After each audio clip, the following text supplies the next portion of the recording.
News भी आपका general studies paper 2 से संबंधित है, governance, constitution, polity, social justice और इंटरनेशनल रिलेशन से। न्यूज क्या है, राइटर से लिया हुआ न्यूज है Iran and Saudi Arabia agree to resume, है ना। अब देखिए दो कट्टर दुश्मन जो हैं वो क्या हो गए हैं, दोस्त बन रहे हैं। दो कट्टर दुश्मन कौन कौन, एक है ईरान और दूसरा है सऊदी अरबिया। अच्छा, दोनों मुस्लिम कंट्री है, लेकिन एक जगह शिया और दूसरी जगह सुन्नी। क्या है पूरा का पूरा मामला, क्या है पूरा का पूरा विवाद, देखेंगे क्यों ये दोनों देश जो हैं एक दूसरे के ऊपर इतना ज्यादा गुस्सा था कि मतलब कि आप नहीं समझ सकते हो। बिल्कुल नापसंद करने वाले देश कल कैसे मित्र बन गए हैं। और कहा यह जा रहा है कि इनको मित्र बनाने में जो एक देश की जो भूमिका है, और वो देश कौन है, वो है चाइना, है ना। तो चाइना की भूमिका क्या है और चाइना ने क्यों इनको एक किया है। ईरान जिससे यूएसए हमेशा चिढ़ा रहता है, लेकिन सऊदी अरबिया जिसके कि 90% से ऊपर जो भी वेपन्स हैं वो यूएसए के द्वारा दिए हुए हैं। अब समझिए कि एक यूएसए का दोस्त और एक यूएसए का दुश्मन, दोनों एक दूसरे को नहीं पसंद करते हैं, उसके बाद भी मित्र बन गए हैं। क्यों बन गए हैं, कैसे बन गए हैं, क्या कारण है, इसी के ऊपर हम चर्चा करेंगे, है ना। तो समझते हैं इस पूरे न्यूज को, क्या है पूरा का पूरा मामला, इसको हम समझते हैं और इसके ऊपर हम बात करते हैं, है ना। तो आप अपने स्क्रीन पर देख रहे हैं दोस्तों, ये एक चाइनीज व्यक्ति आपको नजर आ रहा होगा, है ना, और इसके अलावा एक ईरानियन और एक सऊदी अरबिया का, ठीक है ना। तो ये व्यक्ति हैं और यहाँ समझौता कौन करा रहा है, तो यहाँ समझौता जो है वो करा रहा है, यानी कि बीच का जो मीडिएटर है वो कौन है, तो बीच का जो मीडिएटर है वो है चाइना। और चाइना ने जो है वो सऊदी अरब और ईरान के बीच में जो दुश्मनी चल रही थी, लगभग 7 साल से जो दुश्मनी चल रही थी, उस दुश्मनी को खत्म कराने के बीच में, यानी कि पर्दे के पीछे से ये पूरा समझौता जो है वो चीन के द्वारा कराया है। और उसके बाद ये निर्णय लिया गया है कि ईरान अपनी एम्बेसी जो है वो सऊदी अरबिया में करेगा और सऊदी अरबिया भी अपनी एम्बेसी तेहरान यानी कि ईरान में जो है वो ओपन करेगा। तो बीजिंग में ये पूरा, ये आपकी स्क्रीन पर जो ये इमेज देखने को मिल रहा है, ये इमेज जो है वो बीजिंग के एक होटल की है। और इस होटल में जो है ये सारी चीजें हुई हैं और ये सोशल मीडिया के माध्यम से जो है ये लिख हुआ है ये इमेज, जिसमें कि ये पूरी की पूरी बातें जो है वो की जा रही हैं, है ना। इसको हम लोग जो है वो समझते हैं, लेकिन उसके पहले हम लोग इमेज में एक बार जो है मैप पे देख लेते हैं कि सऊदी अरबिया कहाँ है, और एक बार मैप में ये देख रहे हैं, ठीक है ना, कि ईरान कहाँ है। एक बार फटाफट क्लासेस के लिंक को अपने सारे मित्रों के साथ जो है वो शेयर कर दीजिए, है ना, कि हम लोग जो है इसको देखते चलें, हम लोग इस पर बात करते चलें और क्या क्या इंपॉर्टेंट पॉइंट इस पर बन सकते हैं उस पर भी हम बात करते रहें। संजीत, मुलाइका, अशोक, आलिया, विनय यादव, ठीक है ना। चलिए बात करते हैं। तो आप अपने स्क्रीन पर देख रहे हैं दोस्तों, ये सऊदी अरबिया देखने को मिल रहा है, ठीक है ना। और सऊदी अरबिया की जो राजधानी आपको यहाँ रियाद नजर आ रही है, ठीक है। इसके अलावा सऊदी अरबिया में आप जानते हैं कि मुस्लिम धर्म के जो पवित्र स्थान हैं, जो कि आपको देखने को मिल रहा है, मक्का आपको देखने को मिल रहा है, मदीना देखने को मिल रहा है, और सऊदी अरबिया के पश्चिमी क्षेत्र में आपको ये देखने को मिलता है। सऊदी अरबिया के पश्चिम में आप आएंगे तो आपको लाल सागर नजर आएगा, और लाल सागर के पश्चिम में आप आएंगे तो आपको अफ्रीकन कॉन्टिनेंट्स यानी कि आपको अफ्रीका महाद्वीप जो है उसकी शुरुआत देखने को मिलेगी। सऊदी अरबिया के उत्तर में जाएंगे दोस्तों तो आपको जो है वो जॉर्डन नजर आएगा, आपको इराक नजर आएगा। सऊदी अरबिया के पूरब में आप जाएंगे तो आपको जो देश नजर आएगा वो नजर आएगा कतर, जिसकी राजधानी जो है वो ठीक है ना। इसके अलावा आपको बहरीन जिसकी राजधानी मनामा नजर आएगी, है ना। कुवैत जिसकी राजधानी कुवैत सिटी नजर आएगी। यूएई जिसकी राजधानी जो है वो अबू धाबी नजर आ रही है। ओमान जिसकी राजधानी आपको मस्कट नजर आ रही है। लेकिन सऊदी अरबिया और ईरान के बीच में खाड़ी है जिसको कि पर्सियन गल्फ के नाम से जानते हैं। ईरान आपको देखने को मिल रहा है, ईरान की राजधानी आपको तेहरान देखने को मिल रही है, ठीक है ना। अब ये सऊदी अरबिया के बारे में मैंने कहा कि ये आपका यूएसए सपोर्टर है और इसके पास जो है वो 90% जो भी आपके हथियार हैं, ये हथियार जो है वो कहां से हैं, तो यूएसए के द्वारा दिए हैं। ईरान के बारे में अगर हम बात करें तो ईरान जो है वो आपका एंटी यूएसए है, और ईरान के ऊपर आप जानते हैं कि यूएसए ने कई बार जो है वो सैंक्शन लगा दिए हैं, कई प्रकार के जो है इसके ऊपर अवरोध लगा दिए हैं। इसके ऊपर भी हम लोग बात करेंगे, इसको हम लोग समझेंगे। अब वर्ल्ड डिप्लोमेसी यानी कि आप समझ लीजिए कि इससे बड़ा वर्ल्ड डिप्लोमेसी आपको देखने को नहीं मिलेगा। आप समझ सकते हैं यहां से चाइनीज लोगों का दिमाग। तो वर्ल्ड डिप्लोमेसी के लिहाज से अगर हम बात करें तो परसों का दिन है ना, माफ कीजिएगा, कल का दिन अगर हम बात करें तो काफी इंपॉर्टेंट रहा। कल था शुक्रवार, और शुक्रवार के दिन हमने क्या देखा, ईरान और सऊदी अरबिया के बीच में जो है वो काफी मजबूत समझौता हुआ है। 2016 से ये दोनों देश जो हैं, ये दोनों मुल्क जो हैं वो अपने अपने एम्बेसी को जो है दोनों देश से जो है वापस लेके जा चुके हैं। दोनों जो हैं वो एक दूसरे के ऊपर मिसाइल हमला करने के लिए तक तैयार था, और कहा तो ये भी जा रहा था कि ईरान जो है वो न्यूक्लियर वेपन्स जो है वो भेजने वाला था, वो मारने वाला था कहाँ, सऊदी अरबिया पे। ये भी सारी बातें जो हैं वो सुनने को आ रही थी। लेकिन ऐसा क्या हुआ, चीन ने ऐसा कौन सा गेम खेला, चीन ने ऐसा क्या किया जिसके चलते दो कट्टर दुश्मन दोस्त बन गए? ऐसी कौन सी डिप्लोमेसी थी चाइना की जिससे कि दुश्मन को दुश्मन का दोस्त बना दिया, है ना? रोचक बात जानना चाहेंगे आप, क्या है सब? अब अमेरिका का एक टीवी चैनल है दोस्तों जिसका नाम है सीएनएन। सीएनएन के द्वारा एक रिपोर्ट जारी की गई और उस रिपोर्ट के हिसाब से अगर हम बात करें तो इस रिपोर्ट में ये कहा गया कि ईरान और सऊदी अरब के बीच जो ये बातचीत चल रही थी, ये कई महीने से बातचीत चल रही थी। और ये पूरी की पूरी बातचीत जो चल रही थी दोनों के बीच में, वो चल रही थी चीन की राजधानी बीजिंग के एक होटल में। और चीन और सऊदी अरब के बारे में अगर कहा जाए तो अभी तक चीन और सऊदी अरब ने कोई ऑफिशियल स्टेटमेंट इस पर नहीं दिया है। लेकिन ईरान अगर हम बात करें तो ईरान जो है वो इस पर अपना ऑफिशियल स्टेटमेंट दे दिया है कि भैया हमारा और सऊदी अरब के बीच में जो है वो दुश्मनी समाप्त, हम लोग मिलकर रहेंगे। और इसके लिए जो है वो चाइना ने जो है वो मीडिएटर की भूमिका, लेकिन चाइना कुछ नहीं बोल रहा है ना? सऊदी अरबिया जो है वो भी कुछ नहीं बोल रहा है। क्यों नहीं बोल रहा है, क्या कारण है, इसके ऊपर भी बात करें। क्यों ईरान जो कि सऊदी अरबिया को बार बार धमकी देता था, और धमकी जो है वो खौफनाक धमकी होते थे, धमकी ये होते थे कि भैया हम तुम्हारे ऊपर जो है वो न्यूक्लियर वेपन्स भेज देंगे, क्यों ईरान इतना शांत हो गया? क्यों सऊदी और चीन जो है इस समय खामोश हैं और ईरान इस बात की पुष्टि कर रहा है? ईरान का एक सरकारी न्यूज चैनल है दोस्तों जिसका नाम है IRNA। क्या नाम है? IRNA।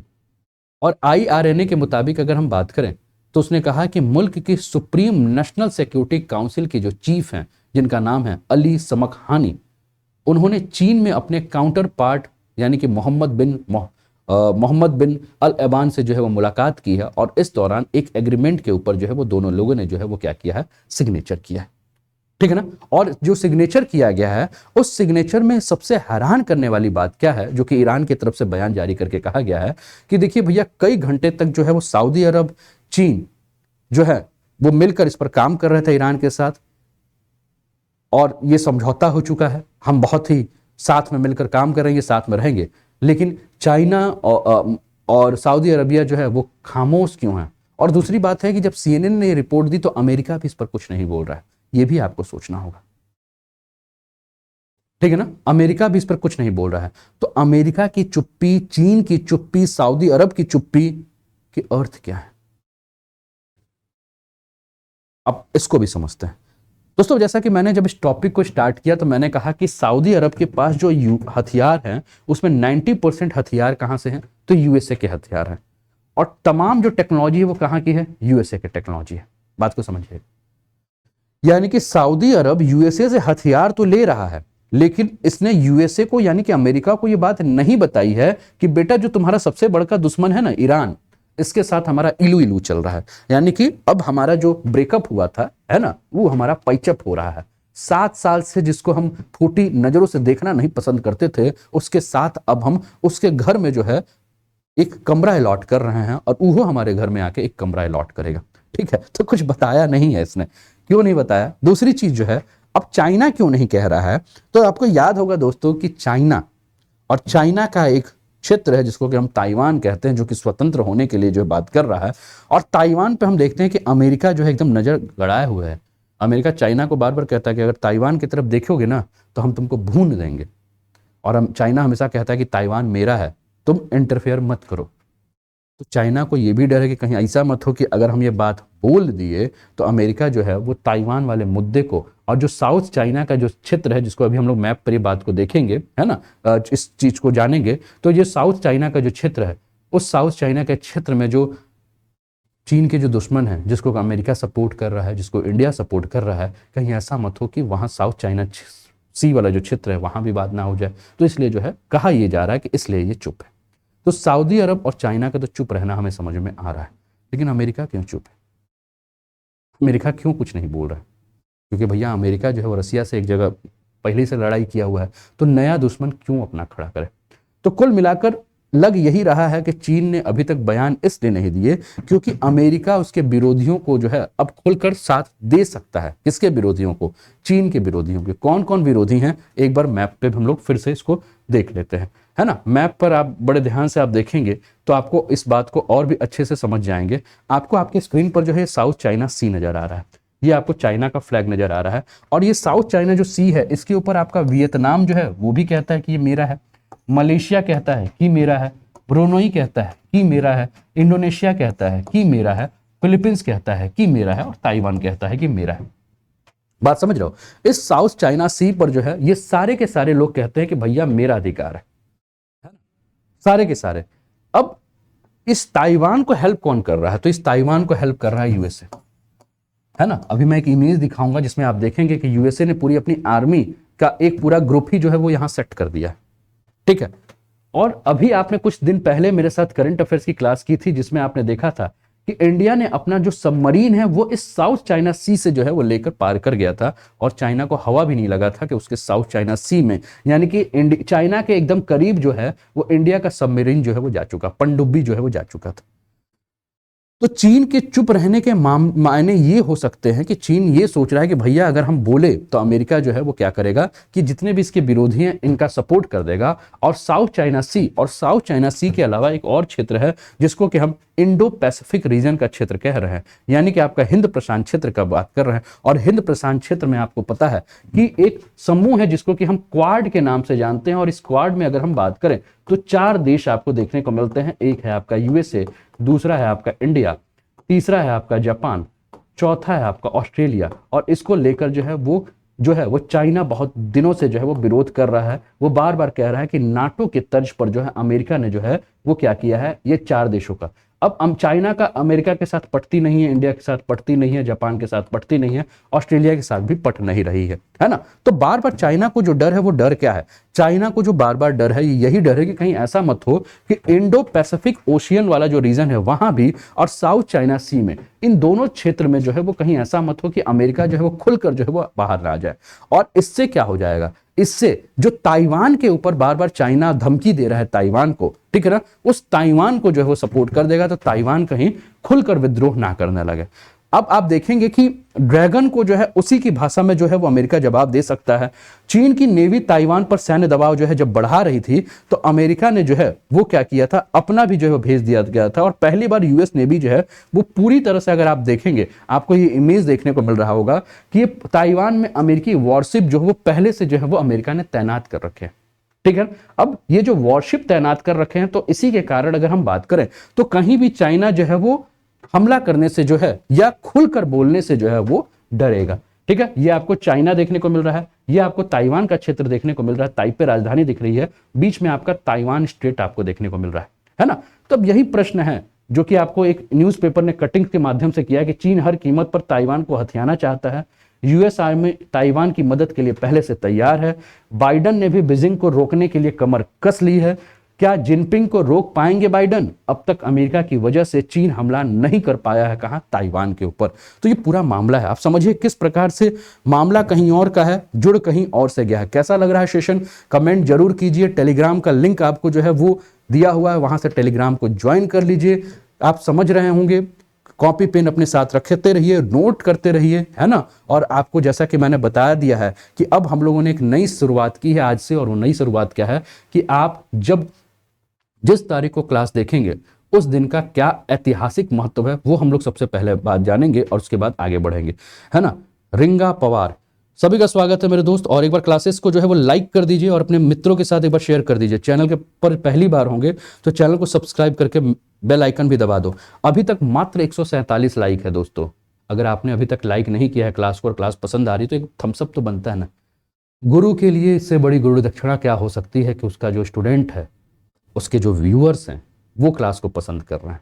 तो अगर क्लासेस पसंद आ रही है तो 2 काम कीजिए, 2 नहीं 3 काम कीजिए। एक, थम्सअप कर दीजिए, दूसरा चैनल को सब्सक्राइब कर दीजिए, और तीसरा अपने मित्रों के पास क्लास के लिंक को जो है वो शेयर कर दीजिए, ठीक है। चलिए अब आगे बढ़ते हैं, मामला पढ़ते हैं। 2017 में हम चलते हैं। 2017 में ईरान की तरफ से जो है जब खतरा बढ़ता गया तो अमेरिकी फौज जो है वो क्या कर दी गई थी, सऊदी अरबिया के क्षेत्र में तैनात कर दी गई थी। लेकिन 7 साल बाद ये अमन की आशा क्यों जगी?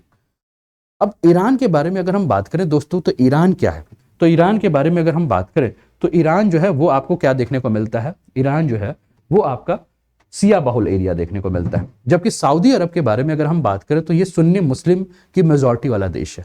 सऊदी अरब को हमेशा डर ये लगता है कि अगर ईरान ने अपना एटमी हथियार हासिल कर लिया है तो सबसे ज्यादा खतरा अगर किसी के ऊपर होगा वो किसके ऊपर होगा, तो ईरान को डर है कि ये कहीं हमारे ऊपर जो है यानी कि सऊदी अरब के ऊपर जो है वो हमला ना कर दे। दूसरी तरफ सऊदी की सीमा पर अगर आप बात करेंगे तो एक बार फिर से अगर आप सऊदी अरबिया का मैप देखेंगे तो आपको एक देश नजर आएगा दोस्तों। आप ये सऊदी अरबिया के दक्षिण में जा पाएंगे तो आपको यमन एक देश नजर आ रहा है जिसकी राजधानी जो है वो सना है। और यमन के नीचे जो आपको खाड़ी देखने को मिल रही है, अदन की खाड़ी आपको देखने को मिल रही है, ठीक है ना। ये आपको लाल सागर का क्षेत्र देखने को मिल रहा है ना। अब देखिएगा, अब ये जो यमन आपको आपके देश नीचे जो देखने को मिल रहा है जो कि सऊदी अरब से जो सीमा टच कर रहा है, यहाँ एक विद्रोही गुट है दोस्तों जिसको कि हूती विद्रोही कहा जाता है। क्या कहा जाता है? हूती विद्रोही के नाम से जो है इस गुट को जो है वो कहा जाता है। अब ये जो हूती विद्रोही जो है ये क्या करते हैं, बार बार जो है ये सऊदी अरेबिया पे जो है वो हमला करता रहता है। और ये कहा जाता है कि जो ये यमन के हूती विद्रोही हैं इनका सपोर्ट कौन कर रहा है, तो ईरान जो है इनका सपोर्ट कर रहा है। यानी कि ईरान सरकार के द्वारा इनको पैसा मिलता है, हथियार मिलता है और ये हमला कहां करते हैं, सऊदी अरब के ऊपर हमला करते हैं। 2017 के बाद अगर हम बात 2016 के बाद अगर हम बात करें तो सऊदी अरब ने एक सिया धर्म गुरु को जो है उसने क्या कर दिया था कि फांसी के सजा दे दी थी, है ना आप, ठीक है। और अब ये देखिए ये आपको हूती विद्रोही जो है वो आपको नजर आ रहे हैं आपके स्क्रीन पर, ठीक है। 2016 की बात करें 2 जनवरी 2016, ठीक है, ये आपको देखने को मिल रहा है ये एक सिया गुरु हैं जिनको जो है वो फांसी के उस पर जो है वो क्या कर दिया था, इनका नाम था निम्र, और निम्र को जो है वो क्या कर दिया गया था, फांसी पे लगा दिया गया था, है ना, जो सिया धर्मगुरु थे।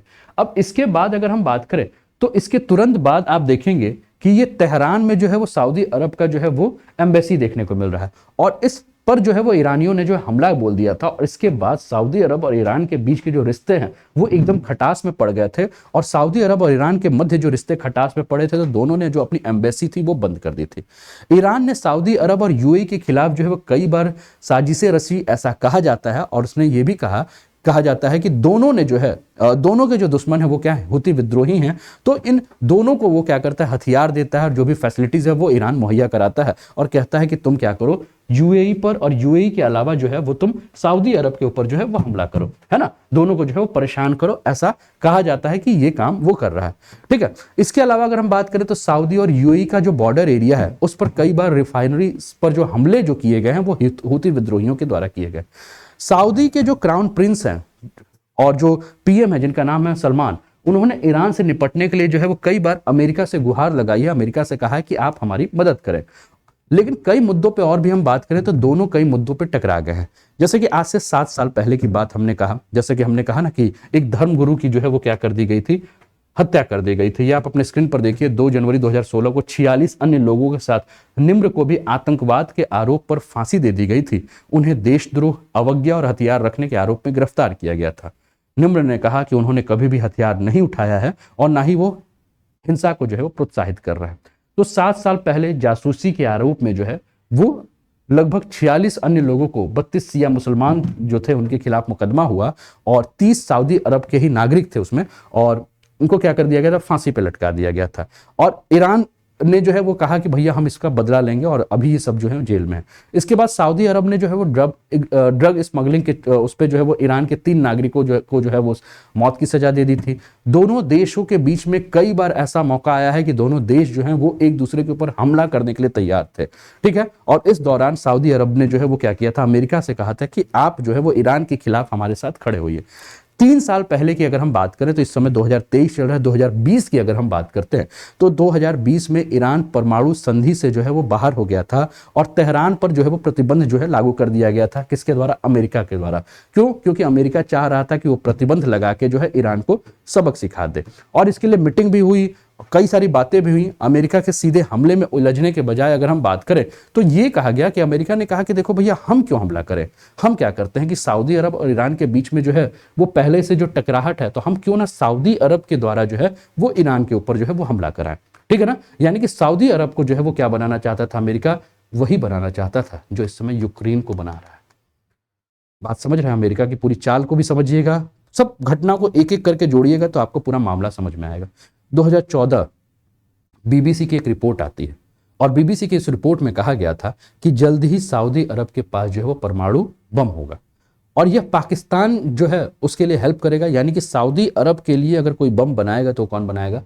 पाकिस्तान बनाएगा। और माना यह जा रहा था कि सऊदी अरब जो है वो ईरान के परमाणु कार्यक्रम से निपटने के लिए पाकिस्तान का जो है वो हेल्प लेगा और इसके लिए वो पाकिस्तान को पैसा भी देगा। 2017 की बात करें, अमेरिका में उस समय राष्ट्रपति थे डोनाल्ड ट्रंप और डोनाल्ड ट्रंप ने जो है वो सऊदी अरब में सेना तैनात करने के एक प्रस्ताव को जो है मंजूरी दे दी थी। सऊदी के तेल कंपनी अरामाको की 2 रिफाइनरी पर ड्रोन और मिसाइल से जब हमला किया गया ईरान के द्वारा, कहा गया कि समर्थन में, तो उसके बाद और ये जो हमला किया गया वो कहा गया कि जो हूती विद्रोही थे जो यमन वाले वो हमला किए हैं। तो उसके बाद अमेरिका और सऊदी अरब के बीच जो है वो एक समझौता हुआ और अमेरिका ने कहा कि हम क्या करते हैं, अपनी सेना तुम्हारे यहाँ लगा देते हैं। क्यों? क्योंकि हम ईरान को जो है वो सबक सिखाना चाहते हैं और हम चाहते हैं कि दुश्मन का दुश्मन है ना दोस्त। तो हम क्या चाहते हैं कि हम तुम्हारे थ्रू ये सारा काम करते हैं। सऊदी अरब के जो प्रिंस हैं जिनका नाम है प्रिंस सलमान, उन्होंने भी जो तेल संयंत्र पर जब हमला हुआ था तो तेल संयंत्र पर हमला के खिलाफ इन्होंने कहा कि अब हमें लग रहा है कि ईरान के ऊपर अब समय आ चुका है ईरान के साथ जंग लड़ने का। लेकिन उसके बाद भी हम क्या देखें कि ईरान और सऊदी अरब के बीच में जंग नहीं हुआ। और कल जो घटना घटी कि जो इतने दुश्मन थे, जो एक दूसरे के ऊपर परमाणु हथियार गिराना चाहते थे, जो सऊदी अरब पाकिस्तान से न्यूक्लियर वेपन्स लेना चाहता है और जिसके पास न्यूक्लियर वेपन्स है ऐसा अमेरिका कहता है, वो दोनों जो है वो चाइना बीच में कैसे इनके बीच में जो है वो दोनों को दोस्त बना दिया। मतलब बातें थोड़ा सा पच नहीं रही है। आप लोग को पची क्या ये बात? मतलब समझ में आया कैसे हो गया? ठीक है, चाइना ने तो कोई ना कोई दिमाग लगाया, कैसे दुश्मन को एक साथ खड़ा कर दिया और दोनों के बीच में मित्रता करा दी। लेकिन अगर इन दोनों के बीच में अगर जंग होता तो क्या होता? दुनिया की इकॉनमी तबाह हो जाती, कुछ समाप्त हो जाता है कि नहीं? ठीक है, तो ये सारी चीजें हैं जो कि मैं आपके साथ बात कर रहा था। अभी और भी न्यूज है, बने रहिएगा साथ में। इसके अलावा फिर से ये बात मैं आपको बता दूं दोस्तों कि इस समय आप अगर अनअकैडमी पर सब्सक्रिप्शन लेना चाहते हैं तो आपको 40% जो है वो ऑफ मिलेगा और आपको कोड यूज करना है अनूप10 और इस कोड के माध्यम से आप अनअकैडमी के किसी भी कोर्स पे सब्सक्रिप्शन लेते हैं तो आपको 40% तक का जो है वो ऑफ मिल सकता है। ये यूपीपीएससी के अगर आप सब्सक्रिप्शन लेना चाहते हैं तो ये आपको दिख रहा है ना, अचूक करके बैच चल रहा है यूपीपीएससी प्रीलिम्स के लिए 9 मार्च से शुरू है, सीसेट के लिए बैच है 16 मार्च से शुरू है। तो इन सभी का लाभ उठा सकते हैं। ये सारे एडवांटेज हैं, इन एडवांटेज का जो है वो आपको फायदा मिलेगा। अभी और भी न्यूज है, अभी